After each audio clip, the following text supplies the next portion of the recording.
Good afternoon. It's Sunday, the 2nd of August. I'm Erin Viner, and this is IBA News broadcasting from Jerusalem. A major fire is raging at this hour in Moshav Even Sapir, near the Hadassah Hospital in the Ein Kerem neighborhood of the capital, currently engulfing the Moshav on 3 sides.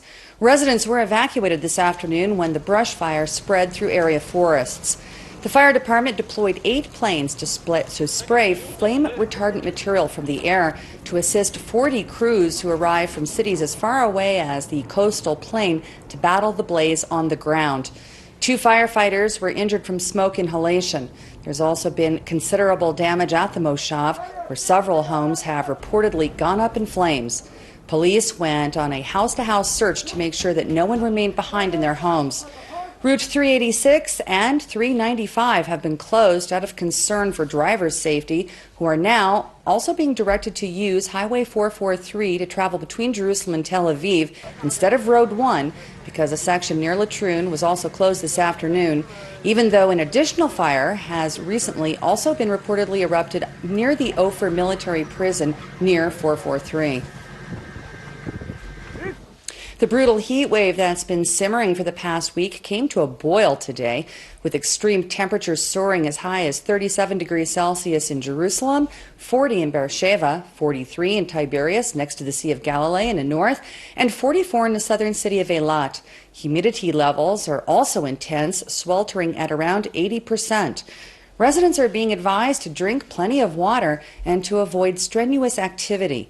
The Nature and Parks Authority closed some trails amid warnings that hikers should limit their walks, and says that any enthusiasts who still want to spend time outdoors should take measures to protect themselves from the blistering sun and stay hydrated. We're not likely to see the heat wave break until at least Wednesday. Prime Minister Benjamin Netanyahu came out forcefully against the terrorist attack at the West Bank village of Duma that killed 18-month-old Palestinian baby Ali Saad Dawabsha and severely injured 3 other family members early Friday morning, believed to have been carried out by Jewish extremists. Speaking at today's cabinet meeting, the Prime Minister said that over the past few days there have been 2 despicable crimes, also referring to the stabbing attack at the Jerusalem Gay Pride Parade by an ultra-Orthodox Jewish assailant who was immediately captured and arrested. Netanyahu stressed that the government's policy toward these crimes is zero tolerance and said that he has instructed the security service and the law enforcement authorities to act with all legal means at their disposal to catch those who murdered the baby. The Prime Minister expressed his determination to vehemently combat hatred, extremism, and terror from any quarter, while emphasizing this fight unites everyone, is not against any particular camp or another. He said that it's a matter of basic humanity and of basic Jewish values. He also pointed out that while Israel condemns and hunts down these murderers in the midst of the Jewish people, it's important to note that the Palestinian Society honors their murderers of Jewish children by naming public squares after them.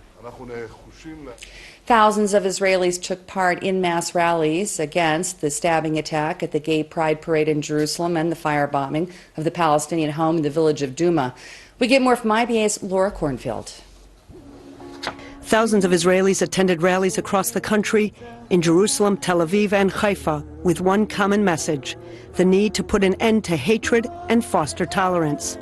The vigils come in the wake of the stabbings at the LGBT Pride Parade in Jerusalem on Thursday and the murder of an Arab baby in a firebomb attack on a home in Duma just hours later. 2 crimes that led to a rare consensus. Everyone from the president to the prime minister to the head of the opposition all condemned in strongest terms the behavior of extremists and promised that everything would be done to bring the perpetrators to justice. An estimated 6,000 people were in Tel Aviv at 2 protests there. Peace Now organized the rally at Rabin Square, with another rally taking place at Gan Meir, organized by the LGBT. Speaking at the event, former President Shimon Peres pointed a finger of blame at Prime Minister Netanyahu, telling the audience that an anti-minority climate had been allowed to fester among extreme elements of Israeli society. It should surprise no one that when some call the gay parade a parade of animals, that a 16-year-old girl is stabbed. Those who incite against Israel's Arabs shouldn't be surprised that churches and mosques are torched and even a baby is burned in the dead of night. No eyes were left dry when later Nasser Dawabsha, the uncle of the murdered infant, spoke. They burnt a family that slept peacefully. that did not believe in violence, the Wapsha said. Opposition leader Isaac Herzog and Meretz leader Zahava Galon also spoke at Rabin Square. Herzog criticized Prime Minister Netanyahu, saying that if he were prime minister, he wouldn't just condemn the firebomb attack, he would bang his fists on the table and do everything possible to find the perpetrators. Galon accused the right wing of creating an atmosphere of incitement against Arabs and said the perpetrators are the equivalent of a Jewish ISIS. Likud minister Yuval Steinitz was met by a loud chorus of boos during his speech, taking the brunt of the anger directed at the right-wing government. Education Minister Naftali Bennett from the Jewish Home Party was invited to speak at the event at Gan Meir, but received a call on the way from organizers advising him to stay away. They allegedly retracted the invitation because he refused to sign a petition from the organizers saying he would support equal rights for the LGBT community. Jewish Home MK Yinon Magal arrived at the rally, and when asked to sign a similar statement, he said he does not speak on condition and was barred from addressing the crowd. He called the incident an attempt to blacken the entire right wing, adding that his party is being portrayed as responsible for both of the horrific attacks. Prime Minister Netanyahu did not attend any of the rallies, but did send a pre-recorded video address to the event at Gan Meir. His message was prepared in advance and referred to the stabbing attack at the Gay Pride Parade. He said what happened in Jerusalem goes against the spirit of the Jewish people.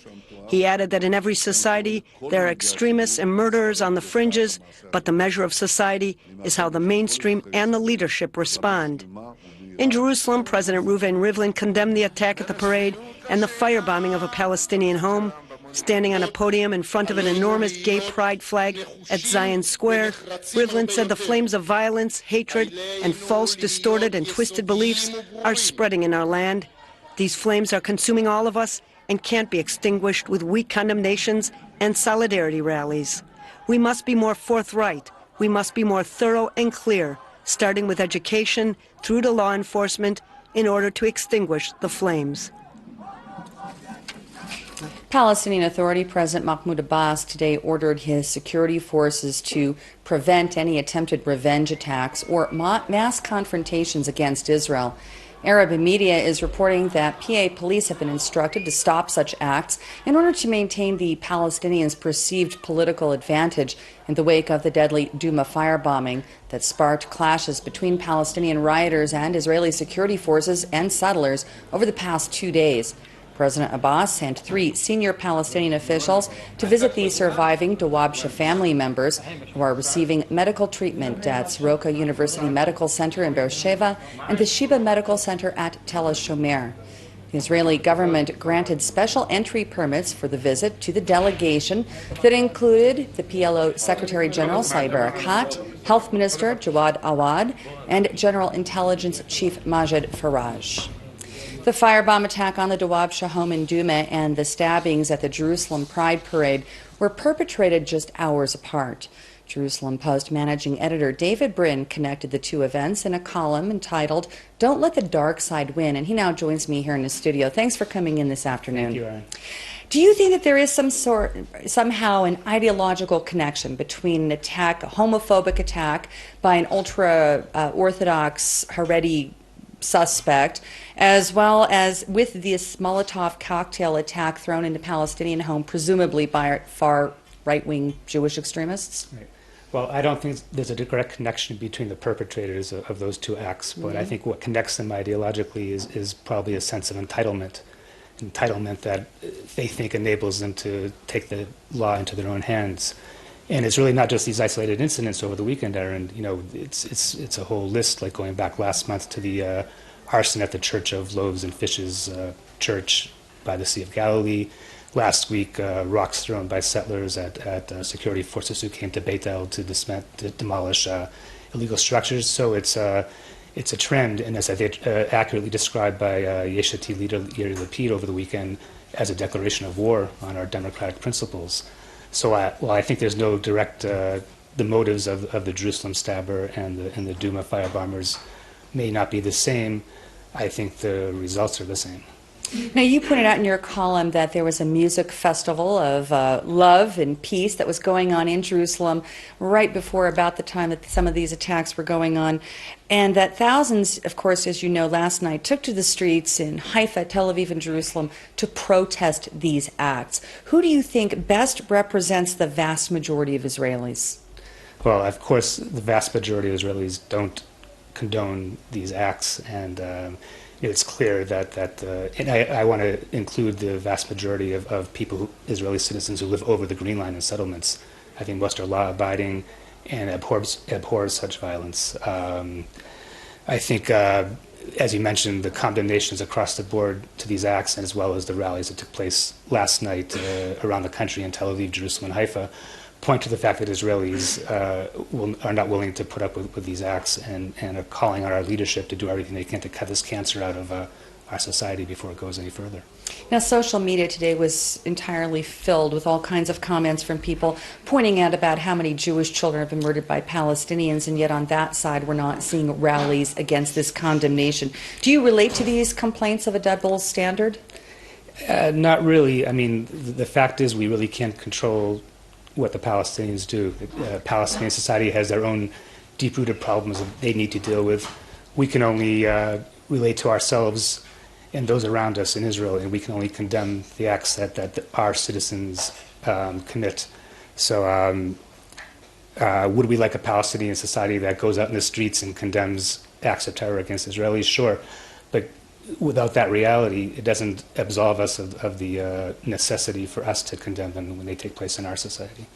Now, Ishai Shlisel, who carried out the attack on the Jerusalem Pride Parade, perpetrated almost an identical crime in 2005, and yet he was still let out by police. This second attack took place again, and in the meantime, we're seeing very few suspects actually arrested for price tag attacks as well. So might the dark side be winning? Refer to police inefficiency? I don't know about police inefficiency because I don't. That's not my expertise. But I think that security personnel overall over the years have either been reluctant to, or have had their hands tied in their efforts to quell the issue of Jewish terrorism or Jewish extremism. On the one hand, I thought it was disheartening at the rallies last night that Minister Yuval Steinitz was booed off the stage basically and wasn't allowed to speak, and Education Minister Naftali Bennett was actually told not to come for fear of the same result. On the other hand, they are part of the government, which has not fought strongly enough against this phenomena. And I think it's time for our security personnel, with the full backing of the government, to fight Jewish terror on the same level they fight Palestinian terror. Well said. David Brin, Managing Editor of the Jerusalem Post, thank you very much for being our guest this afternoon. In other news, 2 Palestinian-fired rockets from Gaza landed near the border fence with Israel late last night. No warning sirens were heard and no damage or injuries were reported. U.S. Secretary of State John Kerry is in Cairo for security talks with Egyptian officials before heading to Qatar as part of his efforts to ease Arab angst over the Iran nuclear deal. Kerry today held talks with his Egyptian counterpart, Sameh Shoukry, in a climate of improved relations between Washington and Cairo. Despite concerns over human rights and democracy violations in the Arab Republic, the Obama administration is increasing military assistance to Egypt in its battle against increasing threats posed by Islamist extremists, particularly in the Sinai Peninsula.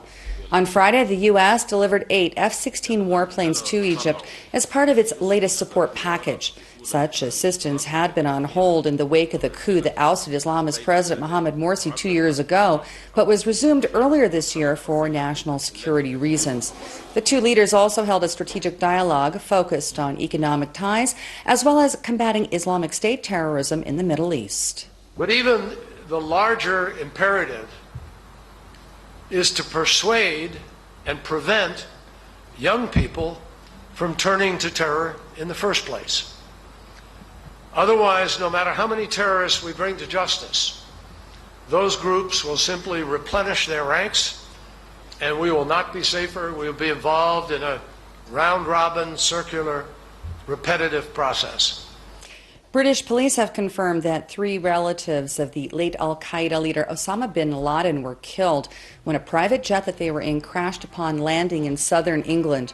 Victims have been identified as bin Laden's sister Sana, his stepmother Raja Hashim, and brother-in-law Zuhair Hashim. All three were Saudi nationals vacationing in Britain, killed in the crash along with the aircraft's Jordanian pilot. The bin Laden family disowned Osama in 1994 after he was stripped of his Saudi citizenship because of his terrorist activities. The notorious al-Qaeda leader was killed by U.S. Special Forces in Pakistan in 2011. He came from a large and very wealthy family. His father, Mohammed, had more than 50 children and was the founder of the sprawling Bin Laden Group construction conglomerate, who died in a plane crash in Saudi Arabia in 1967. Moving now to transportation developments, and it's finally happening. After years of discussions, arguments, and planning, construction of the light railway in Tel Aviv is scheduled to begin tonight. Massive traffic congestion is expected to result in the city center because of the closure of many streets, including Yehuda Halevi and Harakevet. Other roads around Rothschild Boulevard will now be restricted to one-way traffic only. The public is advised to check maps on the light railway website or check routes by calling the hotline at star 454. Deputy Interior Minister Yaron Mazuz has asked the Tel Aviv municipality to approve a discount in city tax paid by businesses along the track that are likely to experience a severe drop in revenue. And if all goes according to plan, the Tel Aviv trains will be open to commuters in about 6 years. Meanwhile, operations of Jerusalem's light rail are back on track after the labor court ordered workers to immediately return to their jobs. Commuters who take the train to work were unpleasantly surprised to find that the system was shut down this morning because of a strike that was launched without any advance notice. The Histadrut Labor Federation backed the employees' right to carry out the sanctions over unilaterally declared changes to the train schedule that would affect their conditions. Light rail managers issued a statement condemning the stoppage, describing it as the thuggish behavior by the workers at the public's expense. Hours later, the officials were able to convince the labor court that the action was unjustified, and the judge agreed to order the workers back to their positions. I can tell you it was absolutely amazing, and it's too bad we have to wait a whole nother year till next time. Now taking a look at local finance, and with no currency trading on Sundays, the shekel remains the same, while share prices on the Tel Aviv Stock Exchange started off the trading week in the plus column. Here's a look at the numbers.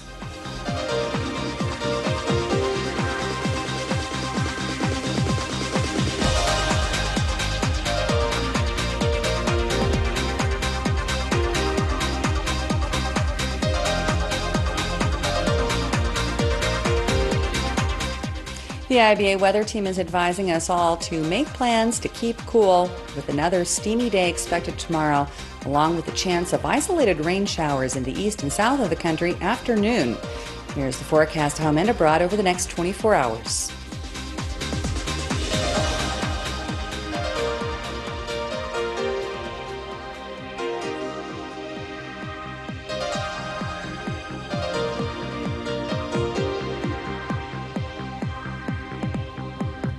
Thank you for being with us this afternoon. We hope you'll join us again tomorrow when Laura Cornfield will be here to bring you the latest breaking news from Israel.